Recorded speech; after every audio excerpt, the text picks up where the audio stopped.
I'm 27 now, but this happened when I was 22. At the time, I worked part-time at a small electronics shop inside a suburban mall. It wasn't a big chain, just a quiet tech store selling refurbished phones and random cables.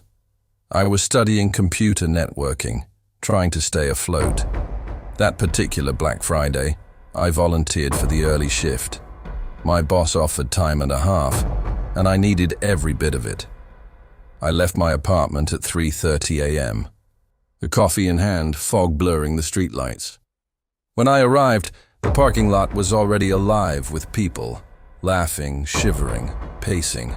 Lines snaked from the entrance toward the sidewalks. Security guards barked reminders not to push when doors opened. The fluorescent mall lights hummed behind the glass like something impatient.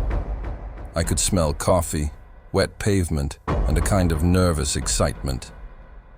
Inside, the brightness felt unnatural against the gray pre-dawn sky outside. I passed the food court, still shuttered, and a janitor mopped near the fountain. His humming echoed through the empty mall. Everything looked too clean, too expectant. Our store wasn't one of the big attractions, but we'd still get flooded later. James, my co-worker, was already setting up the counter. He was older, sarcastic, dependable. "If anyone tramples me for a $10 charger," he muttered, "I'm quitting." I laughed, but something about the quiet before the storm felt heavy. The doors opened at 5, and the chaos rolled in like a wave. People yelled over discounts, kids cried, lines stretched across aisles. By 7, the first rush faded, replaced by the dull hum of constant chatter and footsteps. That's when I noticed him.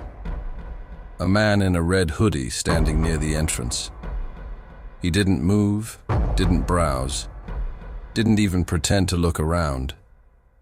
Just stood there, hands buried deep in his pockets, staring inside.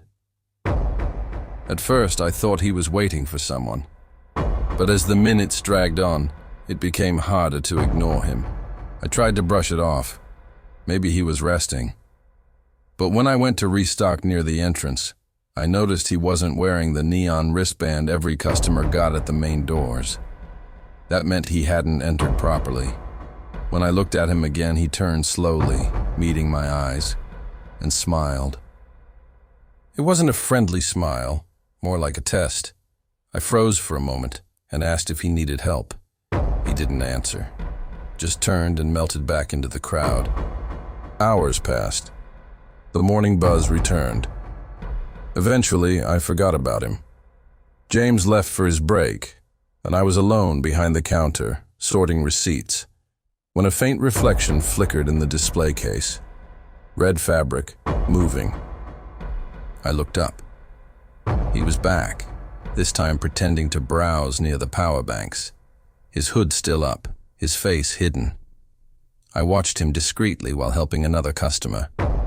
When I looked again, he was gone. I stepped out from behind the counter to look around. Near the back wall, one of our employee-only doors was cracked open. That door was always locked. I pushed it gently. Inside was dark, quiet, except for breathing. Slow, measured breaths came from somewhere behind the shelves. I froze, listening. Then a faint metallic click. My chest tightened. I backed away, quietly shutting the door. My hands shook as I reached for my phone. I texted James. "Red hoodie guy back. Think he's in the storage room." He replied instantly, "On my way." Before he could return, the lights flickered. Once, twice. Then the door creaked open again. James rushed in from the hallway just as the man stepped out from the dark. I saw his face clearly this time, pale, expressionless, eyes wide. "Hey," James said, voice low. "That's an employee area. You can't—" The man lifted his hand, revealing a box cutter. James stiffened. "Put it down," he said. The man's breathing quickened. "You locked me in," he whispered. "What?" I stammered. "You shouldn't have locked the door." Then he stepped closer. James shoved a rack between them. The blade slashed the cardboard instead of him. I stumbled backward, heart hammering, shouting for help. People screamed. Within seconds, the store erupted in chaos. By the time security arrived, the man was gone. The box cutter lay on the floor. Cameras caught him entering through a side delivery door that hadn't been locked. The police searched the area but found nothing. That night I couldn't sleep. Every sound felt amplified. Footsteps, cars outside, my own heartbeat. The police said he was probably homeless or unstable. That explanation didn't help. His voice kept replaying in my head. "You locked me in." 5 years later, I still work retail. Different store, different city. Last Black Friday, I opened early again. On the counter, right where I left my keys, was a folded red hoodie.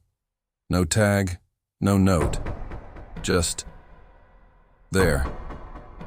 I told myself it was a prank. But sometimes, when I'm closing alone, I swear I can hear slow, measured breathing behind the storage door.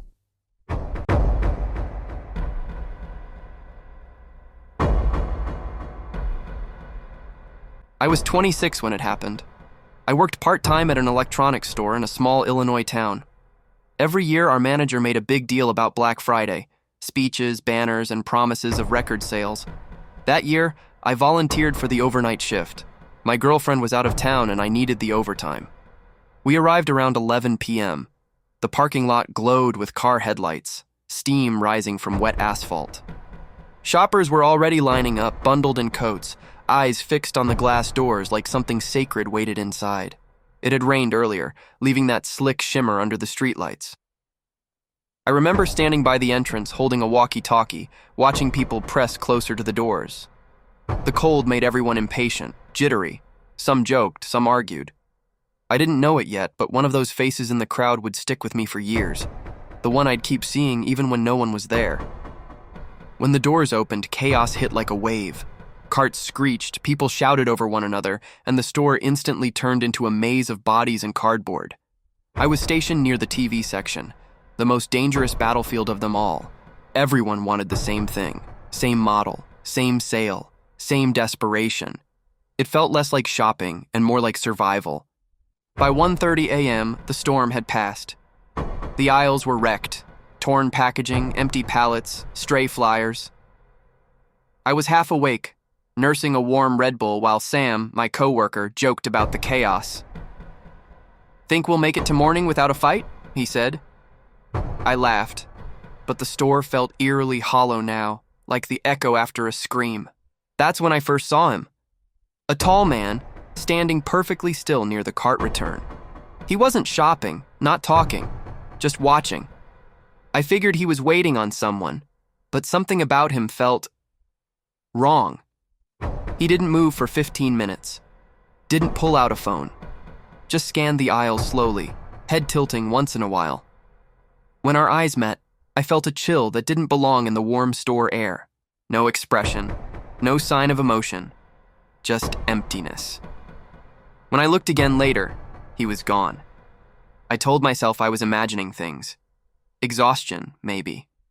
But then, 20 minutes later, I caught sight of him again. This time, by the back exit. Still alone. Still not buying anything. I told Sam, "See that guy in the gray coat?" He glanced over, probably waiting on someone. Or security, he joked. We laughed, but I couldn't shake the heaviness sitting in my chest. Hours passed. Every time I looked up, I saw him somewhere else, near the registers at the end of an aisle, then gone again. Around 3 a.m., I went to take out the trash. The night air was thick with mist, and the parking lot hummed with distant car engines. I tied the last bag and heard something, a faint scrape, like a shoe on gravel. I turned. Someone stood just beyond the light. It was him. I froze, gripping the trash bag like a shield. "Can I help you?" I called out. No response, just silence and breath turning white in the air. Then slowly, he turned and walked toward the darker side of the building. I went back inside and locked the door behind me. My hands were shaking so badly I could barely punch the code. Then I heard footsteps. Slow, deliberate. When I turned, he was standing 10 feet away between the aisles, the man in the gray coat. He wasn't supposed to be there. It was staff only. "Sir," I said, voice trembling, "you can't be here." He didn't respond, just tilted his head, eyes fixed on me. My pulse thudded in my ears. "Sir, you need to head toward the front." He didn't move. And then, a small smile. Something about it made my stomach twist. I backed away slowly, trying to stay calm.